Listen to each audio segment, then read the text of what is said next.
Selamat datang di video Agus Pajak, yang membahas ketentuan umum dan tata cara perpajakan.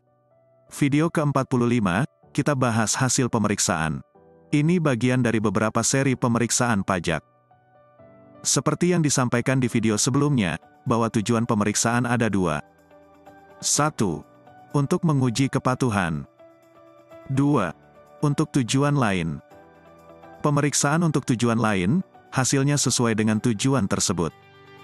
Sedangkan, hasil dari pemeriksaan pajak untuk menguji kepatuhan kewajiban perpajakan, adalah produk hukum, berupa surat ketetapan pajak, atau surat tagihan pajak. Surat ketetapan pajak dapat berupa 1. Surat ketetapan pajak kurang bayar, atau SKPKB.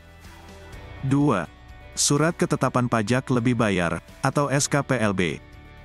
3. Surat ketetapan pajak nihil, atau SKPN. Perpajakan di Indonesia memang menganut sistem self-assessment. Tapi jika murni self-assessment maka penerimaan pajak dipastikan tidak akan optimal karena ada kecenderungan wajib pajak menghindari pajak. Pemeriksaan adalah bagian tak terpisahkan dari sistem self-assessment. Tujuan pemeriksaan di sini untuk menguji kepatuhan wajib pajak dalam melaporkan kewajibannya. Hasil dari pemeriksaan berupa surat ketetapan pajak.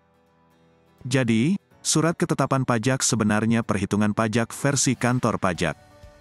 Wajib pajak dapat melaporkan SPT yang sama beberapa kali. Pelaporan SPT kedua dan seterusnya disebut SPT pembetulan. Tidak ada batasan, berapa kali pembetulan boleh dilakukan. Begitu juga dengan kantor pajak. Kantor pajak dapat menerbitkan surat ketetapan pajak yang sama beberapa kali.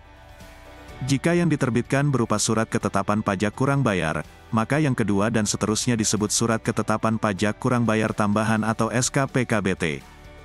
SKPKBT dilakukan setelah ada pemeriksaan ulang. Dan pemeriksaan ulang dilakukan jika ada data baru.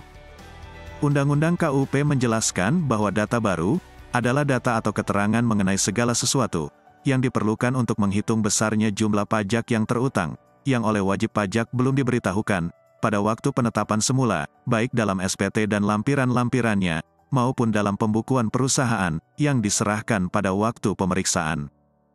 PMK Tata Cara Pemeriksaan mengatur bahwa pemeriksaan ulang hanya dapat dilakukan jika ada instruksi Direktur Jenderal Pajak. Dan proses usulan pemeriksaan ulang dimulai dari KPP, Kanwil, Direktorat Pemeriksaan dan Penagihan, terakhir persetujuan Dirjen Pajak. Pemeriksaan ulang jarang dilakukan karena ketatnya proses pengujian data baru dan panjangnya tahapan yang harus dilalui. Menurut PMK Tata Cara Penerbitan Surat Ketetapan Pajak yang diubah terakhir dengan PMK 18 tahun 2021, ada 6 kondisi SKPKB diterbitkan, yaitu 1. Pajak yang terutang tidak atau kurang dibayar. 2. SPT tidak disampaikan, dan setelah ditegur secara tertulis. 3. PPN dan PPNBM ternyata tidak seharusnya dikompensasikan atau tidak seharusnya dikenai tarif 0%. 4. Penetapan pajak secara jabatan. 5. Penerbitan NPWP dan atau pengukuhan PKP secara jabatan, atau 6. Pengusaha kena pajak tidak melakukan penyerahan BKP dan JKP dan atau ekspor BKP dan JKP dan telah diberikan pengembalian pajak masukan atau telah mengkreditkan pajak masukan. Terdapat 2 jenis SPT, ada SPT tahunan, dan ada SPT masa. Begitu juga dengan surat ketetapan pajak, ada surat ketetapan pajak tahunan, dan masa. Surat ketetapan pajak tahunan hanya untuk PPH orang pribadi, atau PPH badan. Selain itu, merupakan surat ketetapan pajak masa. Satu ketetapan untuk satu masa. Contoh, jika pemeriksa pajak melakukan pemeriksaan PPN selama 12 bulan, maka akan ada 12 ketetapan pajak. Begitu juga jika pemeriksa pajak melakukan pemeriksaan PPH pasal 21, maka akan terbit 12 ketetapan pajak PPH pasal 21.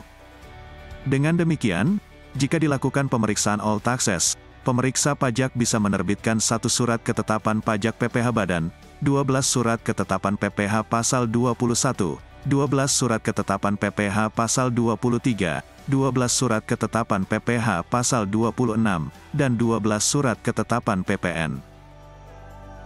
Total ada 49 surat ketetapan pajak. Masing-masing surat ketetapan pajak merupakan satu produk hukum. Sedangkan surat tagihan pajak diterbitkan dalam hal 1. Pajak penghasilan dalam tahun berjalan tidak atau kurang dibayar. 2. Dari hasil penelitian terdapat kekurangan pembayaran pajak. 3. Wajib pajak dikenai sanksi administratif berupa denda dan atau bunga. 4. Sanksi administrasi karena PKP tidak membuat faktur pajak atau terlambat membuat faktur pajak. 5. Sanksi administrasi karena PKP tidak mengisi faktur pajak secara lengkap. 6. Terdapat imbalan bunga yang seharusnya tidak diberikan kepada wajib pajak.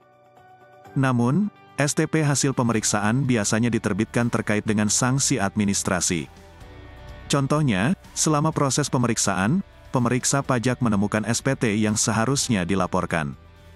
Atau pemeriksa pajak menerbitkan sanksi karena PKP tidak menerbitkan faktur pajak, padahal seharusnya menerbitkan faktur pajak. Sanksi administrasi yang dituangkan dalam STP berbeda dengan sanksi administrasi yang digabungkan dengan SK PKB. Sanksi administrasi berupa bunga biasanya digabungkan dengan SK PKB karena terkait kurang bayar hasil pemeriksaan.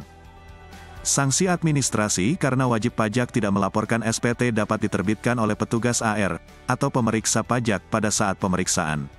Wajib pajak harus memperhatikan STP yang diterbitkan oleh pemeriksa pajak. Seringkali, terdapat STP ganda untuk kesalahan yang sama. Satu diterbitkan oleh petugas AR, satunya diterbitkan oleh pemeriksa. Dalam hal satu kesalahan yang sama diterbitkan STP ganda, maka wajib pajak dalam meminta pembatalan STP karena tidak seharusnya diterbitkan. Terima kasih sudah menonton video Agus Pajak. Agus Pajak adalah tempat belajar perpajakan, bahkan bagi pemula sekalipun dapat belajar perpajakan dengan mudah. Semoga Anda dapat memahami dengan mudah. Selain belajar melalui video, laman aguspajak.com juga menyediakan tulisan tentang perpajakan. Tulisan di laman aguspajak.com sudah banyak dikutip orang untuk beragam keperluan, seperti tugas dari dosen, dan skripsi. Nantikan video selanjutnya. Sampai jumpa di video selanjutnya.